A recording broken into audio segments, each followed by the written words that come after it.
who speaks of rivers deep down inside. For I am poetry. Let us lift every voice and sing. Of black and unknown bards of long ago. Color me a song in spite of myself, that all the world might know. Color me poetry, for I am poetry.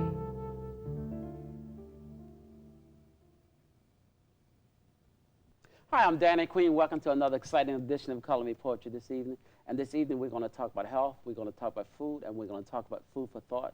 With a brother with us here from the part of the Hebrew Israelite, and the brother Baruch, and he is the CEO and general manager of the health food store. Yes, sir. And the health food store, of course, is simply entitled Everlasting Life. I like that title, brother, Everlasting Life. There you go. How'd you get that? Well, actually, we realized that the community, which I've been a part of all my life, Southeast Washington, D.C., was being underserved and disserved. And because, as a result of that, our life expectancy was, of course, shortened, that we wanted to put a title that was going to be consistent with the energy that we were bringing back to that community. We felt like Everlasting Life was an appropriate title because it not only denoted what we were striving for, but also it had some spiritual roots that others would understand and would be able to appreciate. And that's really so important, brother. You know, I want to talk about everlasting life before everlasting life, There we go. if you will. My first introduction, I guess, to health and health issues was a book by a little black man they called the Honorable Elijah Muhammad. There we go. And that book was called How to Eat to Live, Part 1 and 2. Yes. It was the book really that's probably been out like 40, 50 years now. And taught many people. Yes, it's taught many people, and essentially changed my life. Yes. You know, when I read that book, you know. And then there's another book on the spiritual level that meant a lot to me. It means a lot to me. And it's called God, the Black Man, and the Truth. Right. And it's by Ben Amin. Yes, sir. And it's a great book. I'm sorry I didn't bring my copy of it. But with Everlasting Life, you have a store here on Georgia Avenue. That's correct. Yeah. Actually, it started about 6 years ago in my garage. And just, again, under the same auspices of just trying to get something out to our community that was good for them. We built it from the garage and then moved up onto Georgia Avenue a year after that. And have been on Georgia Avenue for about 4 or 5 years now, when we realized that there was a larger community that we were not serving, and that is the Prince George's County community. That was, it was a little challenging to get into D.C. We didn't have the kind of parking that was going to be comfortable for them. So we moved out here to the Hampton Mall area. That's the new store that's open. That's the new store. Not too far from here, as a matter of Now fact. give us the address. It's 9185 Central Avenue. Okay. And that's exit 15B off the Beltway. Okay. And that's 20,000 square feet of a supermarket, bakery, juice bar, and 80-seat restaurant. And at the back of the unit, you've probably seen it, is the Return to Royalty Banquet Hall. Yes. For those of us who want to have the vegetarian weddings or receptions or just gatherings where we talk about health and politics and economics or whatever it is that's... and that's important. Yes, indeed. It really is. Let's talk about health, brother. Why is health so important? I mean, nowadays we hear so much about health, you know, in our community and in the larger community as well. Right. Why is health so important? Why do we hear so much about health nowadays? Try being without your health, and then you'll realize how important health is. Of course, we know that you could have a fine car, you could have a great job, you could have the best mate in the world, best wife or husband, and without your health, all of those things begin to depreciate in value because what becomes of most value is your health. You realize that, oh, I'm about to check out. I need to take care of myself. Health is wealth. Absolutely. Yeah. And without your health, you have nothing else. Like earlier when we were talking, you were talking about some of the diseases, you know, that we have because of our health. Earlier you was Sugar diabetes, high blood pressure, heart disease, colon cancer, prostate cancer, fibroid tumors, obesity. All of those are commonplace in our community, and as a result of that condition, we're seeing our people again expire or die at a much earlier age. Now, in your community, everybody's a vegetarian. Absolutely. Now, when you first made that transition, I know it was some time ago, was it hard for you, or did you grow up in a family that was vegetarian? It's 23 years ago, and I was the only person that was making that transition in the household that I was in at the time. But I was a big old football playing guy, you know, so I was accustomed to eating meat, and everybody was accustomed to pretty much patterning themselves behind what I ate. So when I transitioned and wasn't eating 3 and 4 Wendy's triples a day anymore, and started eating tofu, it was a big transition for me. They thought you were strange. Oh, yeah. It was a big transition for me, and it was a big transition for the family.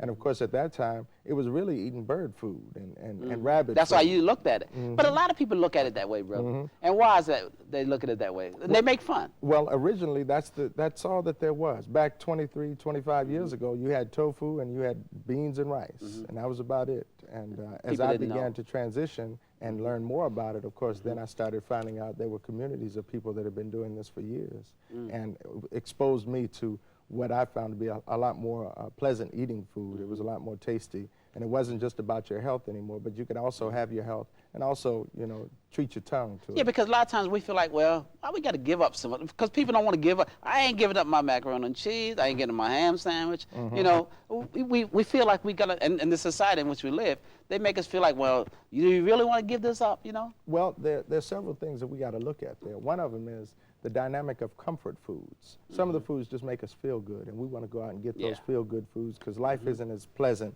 for us as it is for other people. So in order to get over the stress and the oppression and the depression that we find ourselves experiencing, we go out and get things that we can control, and one of them is food. And we can sit down to a television program and eat as much ice cream or chips and popcorn that But we food might. is some people's best friend. Oh, yes, indeed. And the Oh, way yeah. they eat. But we have to consider the dynamics of the diet that we eat. We eat what is called the soul food diet, most traditionally in our community. And the soul food diet is what is killing us. And it wasn't by mistake, but by design that we were given the worst food that was available as slaves, and then we made that food our traditional and a standard in our communities. And now we're looking at, again, as a result of eating that diet, plus living a sedentary life and all the stresses associated with our lives today, and it results in all these poor health conditions that we have. But I say we can still have soul food. You can be a soul vegetarian. There you go. Depending on the way you eat it and be creative with. But a lot of times Absolutely. we are taught this, particularly because of the society in which we live. You know, everything is based on 3 squares a day, you know, and that type of thing. Well, health, you know, when we talk about spirituality, you know, no one wants to talk about anyone's spirituality. That's my own personal thing, and likewise, health is very similar. It's become It's a very connected to personal, spirituality. yeah, it's become a very personal thing. Don't tell me about what I should or shouldn't eat. Again, because it's that comfort level that we've arrived at that we don't want anyone interfering with. But when you look at the consumption of meat, biologically, our bodies are not designed to consume meat. Right. Now, Took me years to find that out, though. we don't have canine teeth, and we don't have a very short digestive tract. We don't have the same type of digestive enzymes in our system that you might find in a lion or a fox or a dog that are canine animals. However, we do have a very long digestive tract, which is 32 feet at length. So you're consuming meat. You might consume a pork chop, and it might be in your system for as much as 30 to 35 days. It takes your body that long to break it down. Depends on the health of the individual. Yeah. Yes. So it's there are those health concerns that we have to take into consideration, and that's why our bodies are suffering so. And you can look at the health statistics of our community. If I go down that list again of all those illnesses that we're suffering from, there's so few of us that can say, well, I don't know anybody, and neither am I suffering from any of those. But essentially what you're saying, brother, is that all of these diseases that you talked about are directly related to health. They are preventable, and and they are preventable if we would just stop consuming the diet that we consume and we begin to exercise regularly. If we did that, we would see a drastic change in the health conditions in our community. But one other relationship we have to tie in is we don't feel good about ourselves. Well, yeah. And if we felt better about ourselves, there's certain things that wouldn't qualify as food. And I go by the fast dead food restaurants, I call them, and my son, who is riding with me oftentimes, he drives by and he said, well, Dad, I got to go to the bathroom. And he says, there's a bathroom right there. And anybody else in the car would say, no, that's a fast food place. No, well, we don't see it as that. We see it as a place to go to the bathroom. We walk down the aisle, go to the bathroom, and come right out. We don't even deal with the food aspect because it isn't food for us. So I had a friend that once said to me, I thought you said you was a vegetarian. I saw you going to McDonald's. Yeah, I was going to use the bathroom. that's it. Because I was on the road. That's You all know, I got to and that's use it what I for. was doing. I said, did you see me come out with anything? She said, no, I thought that was kind of strange. Well, I didn't go in there for anything but to use the bathroom and come out. That's it. You know? But the thing is, you know, when we think about health and the way we've been taught, all the things that you're saying are true. And I know this may sound revolutionary to a lot of people who used to eat in certain types of ways. But the other thing, a lot of times in our churches, in our religious institutions, we aren't taught about health. No, we're Because you not. got Reverend Chicken Wing and Bishop Pork Chop standing up there with their belly hanging over, That's and they're going correct. to preach to me. Yes. Well, I see spirituality is tied to it's tied to your health. It's food for thought, isn't it? Right. All of that is tied together. And not only that, you talked about revolutionary. Back in the 60s, of course, our goal was nationality or a nationhood and Right. unifying as a people. And as we began to transition out of that and pursue green power, if you will, all of a sudden now we began to remove or break down. It was breaking down many of the binding aspects of our community that held us together. And one of them was food. And one of them was, again, that common unity that, again, the root of the word community, that common unity that we have. Now we began to go out, and no longer was there someone preparing foods in the community. If Mama didn't fix anything tonight, or if Mama wasn't home, I could go over to Miss Jones' house and get something to eat.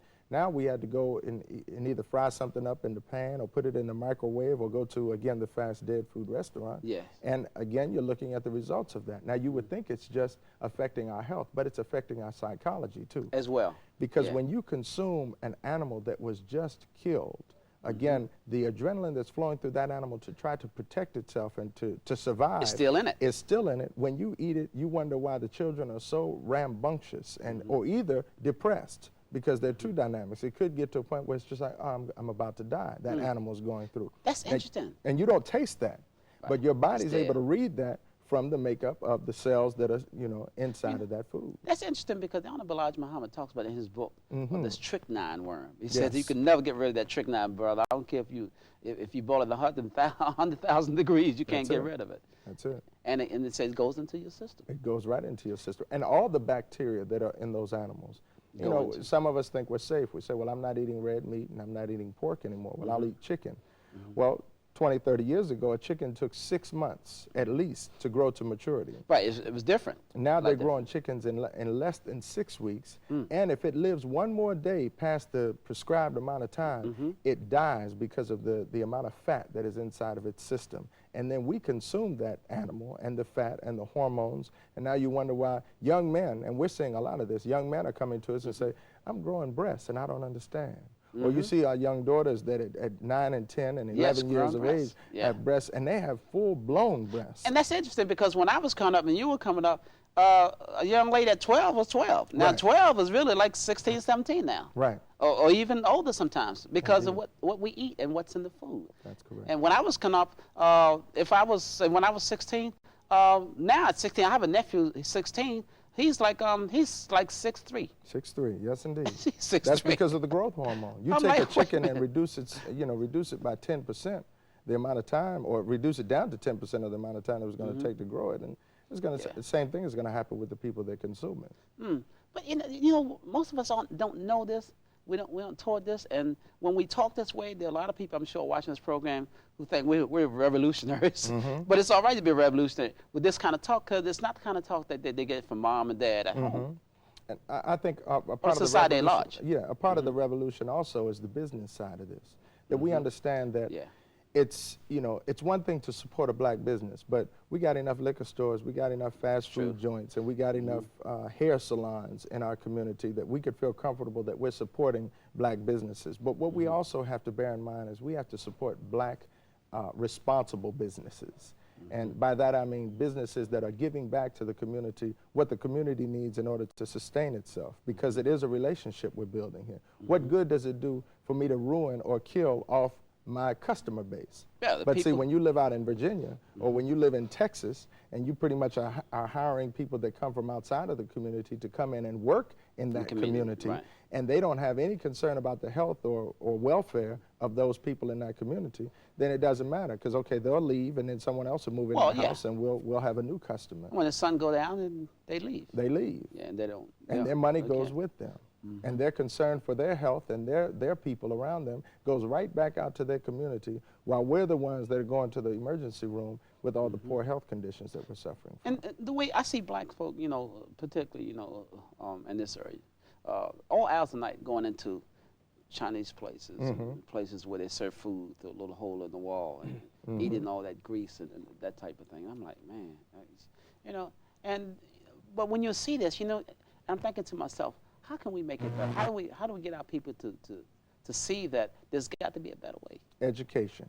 They have to be educated. But first, the education has to start with, they've got to be educated to feel better about themselves. to realize that this is not just a dietary transition, but this is a whole lifestyle transition. Right. There's some friends we're going to have to stop hanging around with. There are going to be some places that we're going to have to stop hanging out at night. There are going to be jobs that we might have to quit. And it's all as a result of feeling better about ourselves and realizing that, okay, this isn't acceptable any longer. And all of it's tied together. Absolutely. Absolutely. And at the forefront of it all is spirituality. We have to understand that we all have a spiritual connection. And there is more significance to us being here other than just paying our bills and going to work every day. There's a whole lot more to it. But as long as we don't know that and we're not educated about that, then we accept that. Well, I think we're not taught, even sometimes in church, that the body is a spiritual house. And we don't know that. We just said, you know, it's just my body. No, it's more than that. It's created by God. And it is a spiritual house. And what you put in that house makes all the difference in the world. It's a temple. And the Creator gave us a definition of what we should eat when we were in our perfect state of mind and our perfect spiritual state. And that is that we should eat, in Genesis 1:29, the fruits, nuts, grains, and vegetables. And as we fell away from those instructions, of course, we were given other criteria for eating. But ultimately, the optimal diet is that which is given in Genesis 1:29. And the belief now is that no matter what you get, and this is taught again in our spiritual institutions, that no matter what you get, just pray over it, and the Creator will make it all right. Well, I want you to say that to the people in the emergency that are coming in there. Did you pray over you? Well, absolutely, I prayed over it. It must just be my time to go. And that's not valid. No, I don't buy into that at all. But that's part of the teaching also that we've been taught, and brainwashed also. With African Americans, you know, in this country, I remember as a child, you know, this was pre-civil rights. I'm telling my age, but you know what I'm saying. When we traveled south, there wasn't a lot of places where black folk could stop and eat because there was segregation. So grandma would fix a little greasy bag with some chicken in it, because you know you can't stop anywhere and get anything to eat. So I think a lot of that has to do with, as we said earlier, the tradition of where we eat and how we, for reasons sometimes beyond our control. Not only tradition, but now it's become convenient.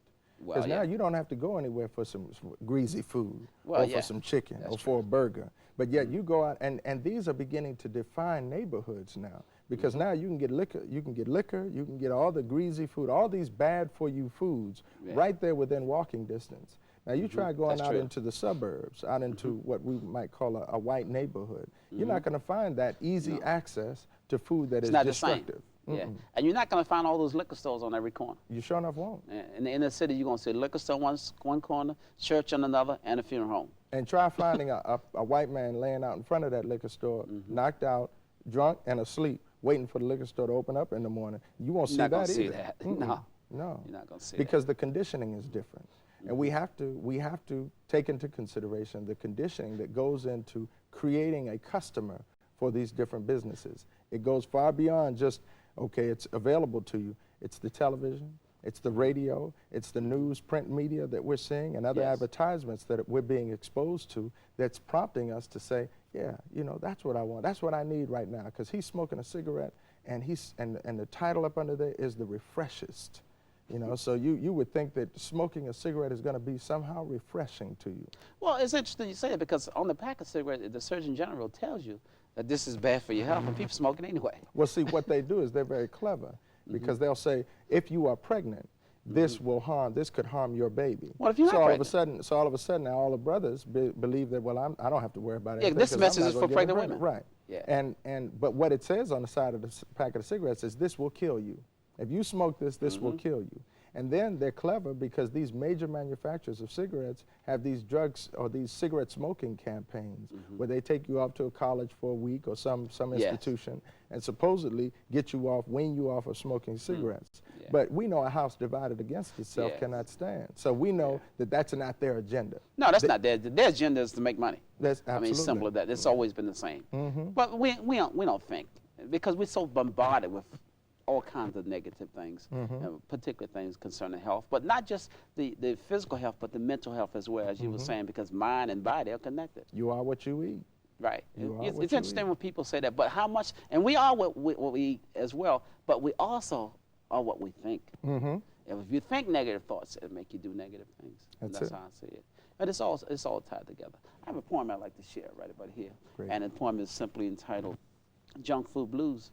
If you're on the run or just out having fun, don't stuff yourself like a hog with death burgers and hot dogs.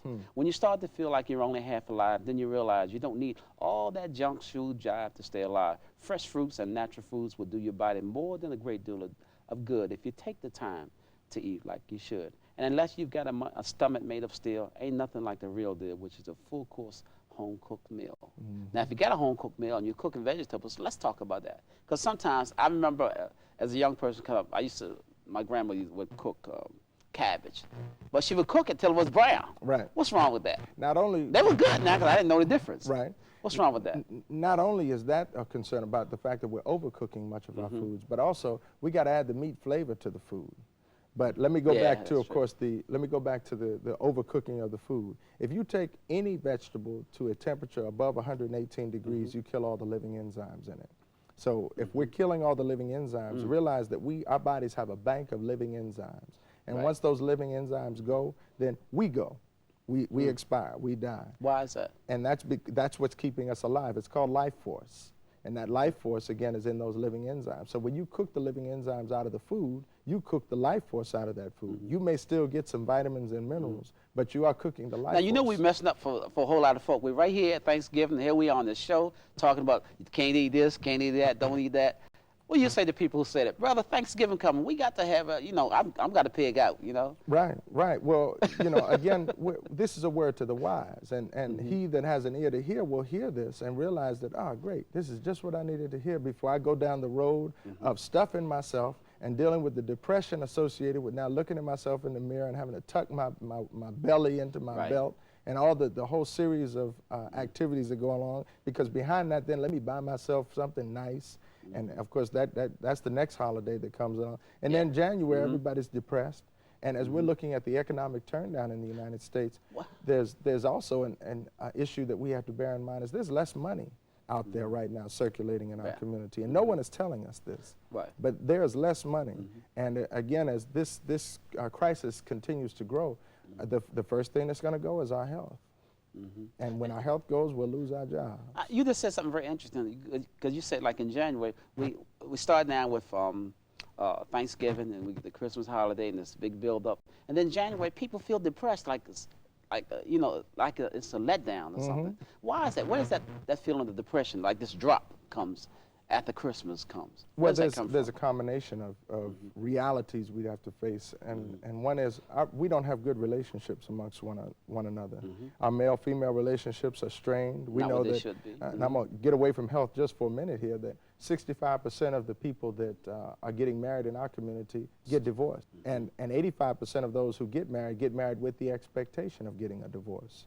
And how that is resulting in, of course, this depression is during this time, this was always a time of great contention in our families. Thanksgiving brought about contention. We were going back and forth with one another, with Aunt so-and-so and Uncle who had issues and brought those issues to the family. And likewise, at the Christmas time, well, I didn't get the gift that I wanted. Yeah. And as a result of that, or I couldn't get the gift for you that you wanted me to get for you, either you being my child or my husband or wife. And those things lend themselves to being stressed. Not only does that stress you out, but now you spend all this money, and now January hits, and you're without money, you're looking at all these bills, and you're trying to figure out, now, how do I make this thing work? And it takes you all the way around to October in order to kind of get control again, only to fall right back into that same cycle where 50% of the wealth in the African-American community will be spent between now and December 25th. You know, it's interesting you say that because a lot of times people say, well, it only comes once a year. Yeah, but you be the next year paying for all that stuff you bought. That's right. That you couldn't afford. It's called credit cards. Yeah, and it's interesting. I'm glad we're talking about it because, sometimes we're in such a, like you said, people don't get what they're supposed to get. Aunt Mary sent me this, and she sent me some cheap things. She's supposed to be into Jesus. But she think I'm gonna send her something. She really gonna be calling on Jesus. People say stuff. I've heard people say stuff like that. And it causes stress and dissension in families. I didn't get what I was supposed to get, and and you send me this cheap thing, and I don't want it, and all of that. That causes stress. Now couple that with the poor diet, and you got a whole lot of people that are going to not be in the same. They're not going to be at the dinner table at next Thanksgiving. And it's interesting you should bring that up because we make available to you a healthy alternative. As we can produce a meat substitute. I don't know how many of us, again, they just need to have something that looks like a turkey on their table. But now the vegetarian creators out there have come up with something We that got actually looks vegetarian like now? a turkey. Okay. And of course, you can get the macaroni without the pork and without the cow's milk cheese. Okay, that's what I want to talk. I want you to mention some of the alternatives that we have in terms of eating, because a lot of us, like I said earlier, are thinking about what we have to give up. Well, the only thing that you're having to give up is the high cholesterol, high blood pressure, heart disease, colon, and prostate cancers. Those are and the obesity. So you'll give up all of those things, because now the taste of the food is just as tasty, if not more, than the food, than eating, again, meat Regular from an food, animal. yeah. And without seasoning on that meat, it wouldn't taste good anyway. Well, you know, in our community, we season stuff to death. You know, on top of all the other stuff that we do, we sometimes over season stuff. Right. Because we're used to food tasting a certain way. That's correct. But does that have something to do with the diet also? Why we over season things? Or Well, some nutrients that are missing? Let's check that from another perspective. Our tongues are overstimulated. So because we're overstimulating our tongue with so many different salts and so many different major seasonings, now what we're needing to do in order to find taste in the food and not call it bland, we end up having to, well, I gotta put a whole lot, I need some more salt. We put salt and pepper on our food before we even On begin to everything. eat it. I had a sister who put salt on the pickle. Yeah, I'm before like, we why? even start eating it. Yeah, we don't even know how it tastes, and we're putting salt on it. That's right, How do 'cause- we know it needs it? It may not need it. Right. Yeah, that's interesting. That's part of conditioning also, though. Yes. Yes, indeed. Now, you have classes that you teach in your community about how to eat. And Oh, yeah. Of course, spiritual classes also. But Well, we have at our facility in Hampton Mall, we have, as I said, a banquet hall where we're bringing people in all the time to come in and speak to us about what we should do as it relates to our health. And of course, we have a whole series of classes, but health being the focus, that we bring those people in order to channel them right into the community that's in greatest need, so that they can get the information that they would need in order to make the transition and eat right. what has been the community response to Everlasting Life? Well, it's always challenging to get a person to start eating healthily who has been eating poorly over the All course their of their lives. whole lives. Yeah. So this becomes a major transition for them. But as they make that transition, you know, it's education first. And once we educate them and we expose them to the good taste of the food, then it makes it a whole lot smoother for them. What are some of the things that maybe people coming in the store have said to you? Well, most of them come in and they have poor health conditions. So they talk about, well, I'm trying to lose weight. Or, you know, I got sugar. They say a touch of sugar. You know, so as to think that, you know, it's not a major thing until the sugar, you know, bulldozer just runs them over, and then they got full-blown sugar diabetes and they're on dialysis. But it's always that they're interested either in a small problem that they have or a problem that someone they know has. And we know, of course, we're like doctors. Yeah. We can read immediately. Well, I can tell based on the skin, your skin, Right. that That's you've got right. a kidney and a liver problem. So, yeah, we'll help you out with getting you a couple of herbs. But the major thing is you got to stop doing what created the problem in the first place. Right, and you teach preventative health. Absolutely. Yeah. So it's proactive as opposed to after something has already Right. happened. But you can tell a lot by a person's skin. Yes, you Well, can. they're in good health. Yes, you can. Yeah. And why wash your car and then run it through a mud pit? Well, likewise, why eat good and then eat bad? You know, let's first off remove the bad habits and then emphasize the good habits and put more energy in that side. So people who are just starting out on the road to good health and they want to make a change, what would you say to them? Well, first To start, off, 'cause I mean, some people can't just do it cold turkey. Right. So how would you first off, ease them in? I would say that we need to be educated about ourselves, our history, and in order to gain a greater appreciation of ourselves, we need to understand that we do have a purpose. And life is not without purpose. So as we are more exposed to our purpose in life, then we'll understand, well, there's a reason for me being here, and I do have something more to do other than just work a job and pay bills. Yes. And when we begin to see that there's more to life than that, then it opens up opportunities for us to at least let in, okay, maybe I should eat right. Maybe I should stop doing these things that are self-destructive. So it's much like drugs. You know, the person who gets off of drugs because their life has more value than that. Well, likewise, they get off of eating bad because life has more value. And also children. I've seen little children that are grossly sometimes overweight, you Yes. know. That comes from the parent not knowing themselves. Well, not only that, you stuff a chicken bone in a child's mouth, and then he's not whining and crying and carrying on. And you, every time he starts, well, go and get you something to eat. Open up the refrigerator and get yourself Take something this to eat. cheeseburger Yeah. and be quiet, you know. Okay. Well, brother, I certainly thank you for coming and sharing with us. We're going to have you back again. And of course, the new location It's at 9185 Central Avenue, and the telephone number there is 301-324-6900. Okay, we've been talking with Brother Baruch, and he's the CEO and General Manager of Everlasting Life, and it's a health food complex, if you will. Yeah, and we ask that you go by and check it. The George Avenue store is at 2928 George Avenue, right up from Howard University. Okay. Yes, indeed. We thank you for coming. I'm Danny Queen. This is Color Me Poetry, and until next time, color me poetry. Peace. Shalom. Assalamu alaikum.